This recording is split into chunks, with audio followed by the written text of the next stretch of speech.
Hi folks. Thank you all for being here today. We're here on the traditional territory of the Kwanlin and Anquatin Council. Very thrilled to be with you here today, outside in this beautifully warm day. You're probably pretty used to seeing under the sun of your screens now, for those watching at home, on the updates at the COVID press conferences. So welcome change to literally be out here in this fresh air. As always, I'm very honored to be speaking with you guys today. More than ever before, I'm so proud to be part of this community. We have all been challenged like never before in the last year with the ongoing pandemic. Throughout this year, you've all made some incredible sacrifices.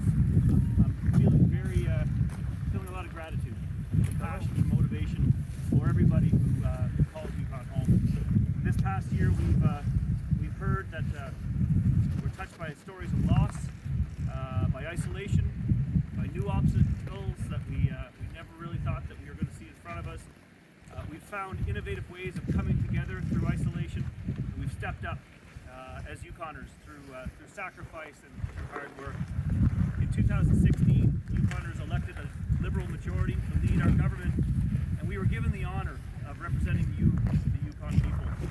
Our goal was to bring your voices and unwavering spirit to our government. This diverse and devoted team pulled together from day one to deliver the most comprehensive platform in the history of the territory, benefiting every community. To appreciate how far we've come, we must look back to where we started. In 2016, the Yukon government was spending millions battling courts, fighting against the rights of First Nations people and Francophone Yukoners, all the way to the Supreme Court of Supreme Court of Canada. Yukon transportation infrastructure was in disrepair. There was one operating mine, and unemployment was high. There was no plan to combat climate change, expand educational facilities, or increase housing infrastructure. Yukon laws were discriminatory and out of date. Procurement processes were stuck in the last century. Rural Yukoners were continuously left out. Mental health services were limited, and our healthcare system stagnated. In 2016, we ended court battles and worked respectfully and collaboratively with First Nations governments. This work has led to stronger relationships and better benefits for all Yukoners. As committed, we move forward to sign the recommended Peel Watershed Land Use Plan with partner First Nations and got land use planning back on track. In 2016, our government had not built a new elementary school in Whitehorse in over 20 years.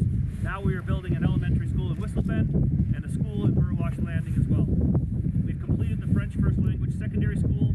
That project was not only built by a local company, it also resolved a long-standing legal challenge brought forth by the Francophone community.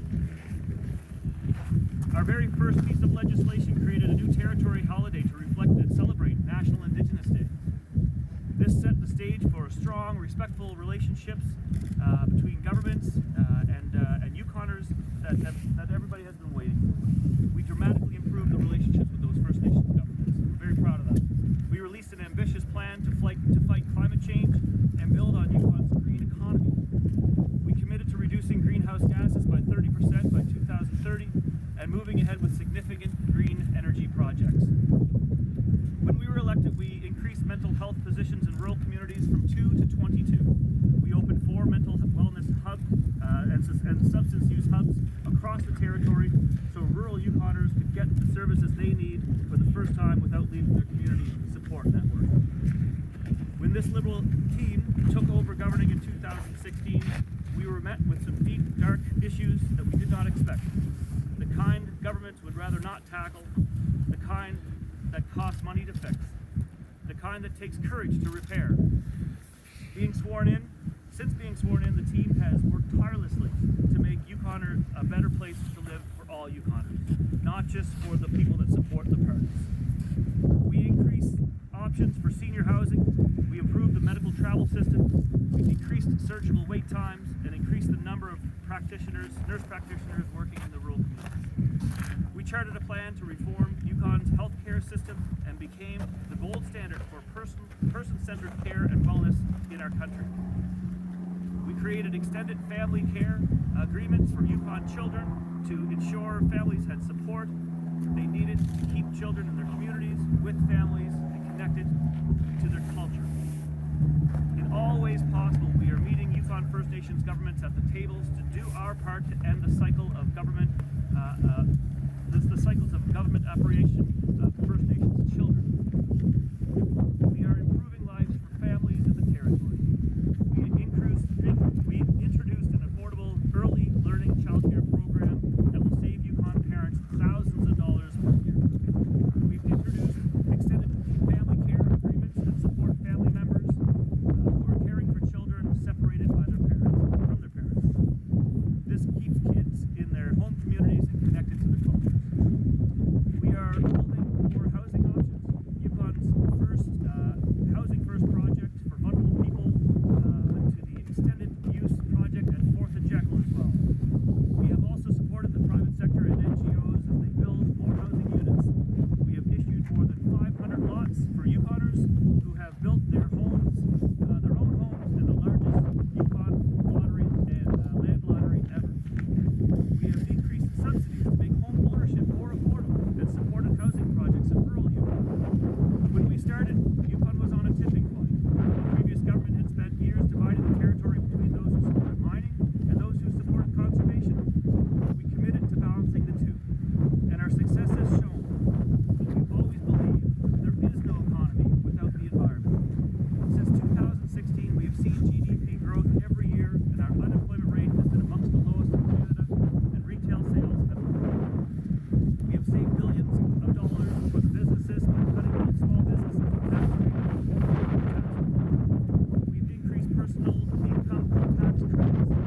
We've seen the opening of 2 new mines and another one reopened, and we have rebated all revenue from carbon pricing back into the pockets of Yukoners.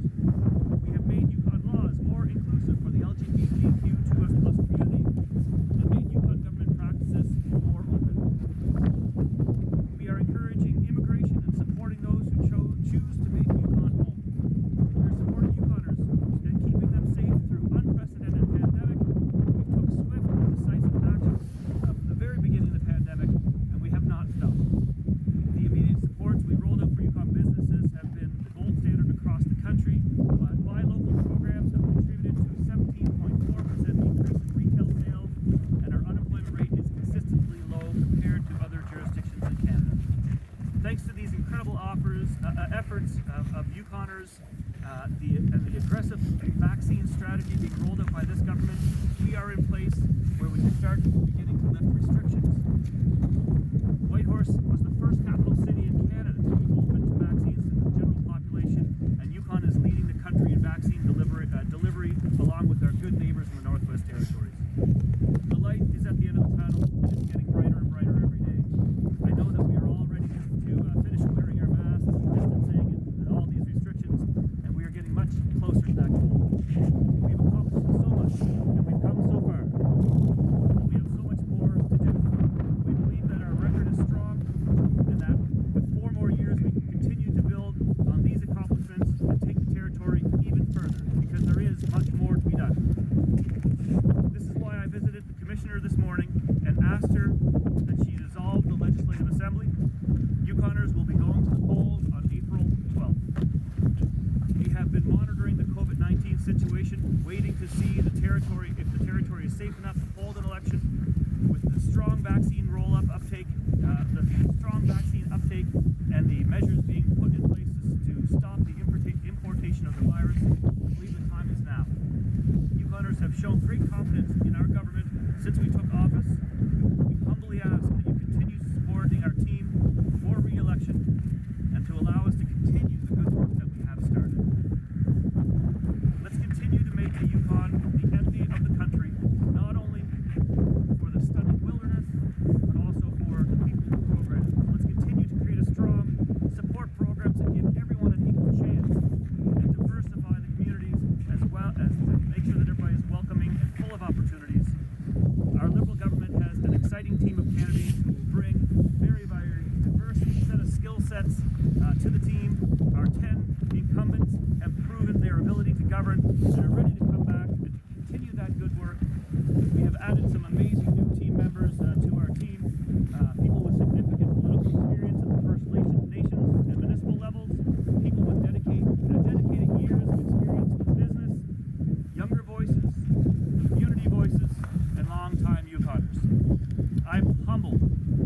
fantastic people have chosen to put their names forward with us for this election. And I'm excited to make some new announcements in the coming weeks, so stay tuned for even more new candidates. In this coming days and weeks, members of the team will be out in your neighborhood talking to Yukoners, following the safe protocols for COVID-19, of course.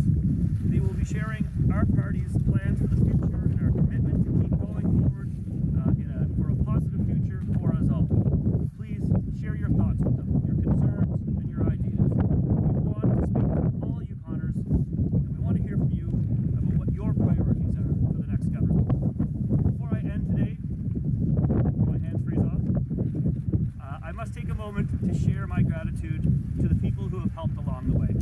Our Liberal team could not have made this positive progress without the strength and the support of Yukoners right across the territory. We could not have done so much in rural Yukon without the collaboration and cooperation of municipalities, mayors and councils, chief and councils. We could not have had such a strong relationship with our partner governments without the support and respect of First Nations chiefs and councils, the community members, the elders, and you, Yukoners, from all across the territory, from every corner of the territory. Thank you very much for reaching out and sharing your thoughts and your suggestions for our team. Thank you for demanding a government that respects you and your needs. Every day we work with you, and we're so very, very grateful for your support, humbled for this opportunity, and ready to keep on going. Together we have achieved great things, and there's so much more to be done. This April, you get to keep that good work going by voting for the Yukon Liberal Party. Thank you very much. I can take some questions now if you want.